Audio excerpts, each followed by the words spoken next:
ଜାଗର ରାତିରେ ଭକ୍ତଟିଏ ଦୀପଟିଏ ଜାଳି ମହାପ୍ରଭୁଙ୍କ ନିକଟରେ ଜାଗ୍ରତ ହେଇକି ରହେ। ମହାପ୍ରଭୁ ଆଜି ମୁଁ ଶୋଇବିନି, ଆପଣ ଦେବଦେବ ମହାଦେବ, ଆପଣ ଅକର୍ମ କର୍ମଦାୟକ, କର୍ମରେ ନଥିଲେ ଆପଣ ଯାଚିକି ଦବା ଲୋକ, ସେଇଥିପାଇଁ ସିଏ ହଉଛନ୍ତି ଦେବଦେବ ମହାଦେବ।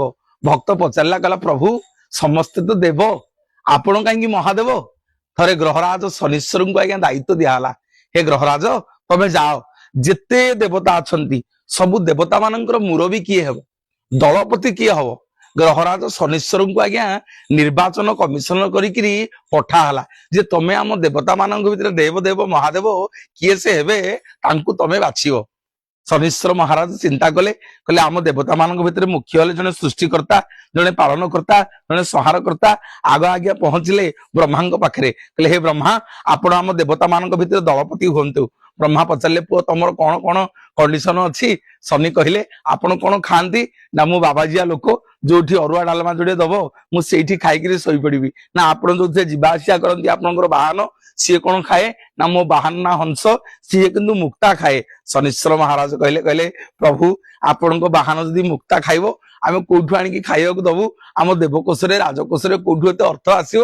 ମୁଣ୍ଡିଆଟିଏ ବ୍ରହ୍ମାଙ୍କୁ ମାରିକିରି ପହଞ୍ଚିଲେ ଭଗବାନ ବିଷ୍ଣୁଙ୍କ ପାଖରେ, କହିଲେ ପ୍ରଭୁ ଆପଣ ଆମ ଦେବତା ମାନଙ୍କ ଭିତରେ ଦଳପତି ହୁଅନ୍ତୁ, ଆପଣ ଦେବଦେବ ମହାଦେବ ହୁଅନ୍ତୁ। ନା ନାଇଁ ନାଇଁ ବାପା, କଣ ତମର ସର୍ତ୍ତ ଅଛି?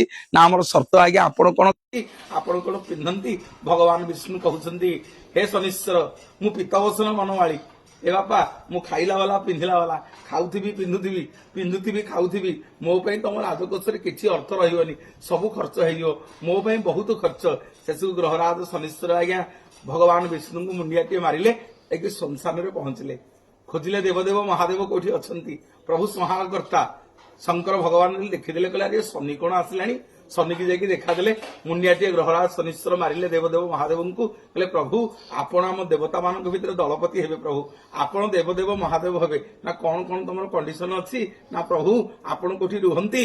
ନା ରେ ମୁଁ ଯୋଉଠି ରୁହେ ତମେ ସଂସାରବାସୀ ସେଠିକି ଆସିବାକୁ ଡର, ସେଠିକି ଆସନି କେହି, ମୁଁ ଯୋଉଠି ରହେ ସେଠି କେହି ରୁହନ୍ତିନି। ନା ପ୍ରଭୁ କୋଉଠି ରୁହନ୍ତି? ନା ରେ ମଣିଷର ଶେଷ ଦେଖା ଯୋଉଠି ହୁଏ, ଯୋଉଠି ଶ୍ମଶାନକୁ ଆସେ, ମୁଁ ସେଇ ଜାଗାରେ ରହେ।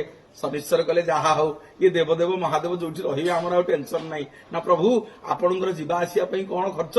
ନା ରେ ମୋର ବାସୁଆ ବଳଦ, ମୋର ଏଇଟା ହଡାଟା, ତାକୁ ଯୋଉଠି ବାନ୍ଧିକିରି ଘାସ କେରେ ପକେଇଦବ ସେ ସେଇଠି ଖାଇକି ରହିଯିବ। ନା ପ୍ରଭୁ ଆପଣଙ୍କ ପାଇଁ ଖର୍ଚ୍ଚ କଣ? ନା ମୋର ପାଇଁ କିଛି ନାହିଁ, ଡୋଣ୍ଟ ଓରି। ନା କଣ ଆପଣ ଖର୍ଚ୍ଚ କରନ୍ତି? ନା ମୋର ତ୍ରିଶାଖା ବେଲପତ୍ର କଦଳୀଟିଏ ଦେଇଦେଲେ ମୁଁ ଖାଇକିରି ସନ୍ତୁଷ୍ଟ। ସେଠି ଗ୍ରହରାଜ ଶନି କହିଲେ, ପ୍ରଭୁ ଆପଣ ଆଜିଠୁ ଆମର ଦେବଦେବ ମହାଦେବ, ଆପଣ ହଉଛନ୍ତି ଆମ ଦଳପତି। ଜୟ ଶିବ ଶମ୍ଭୁ।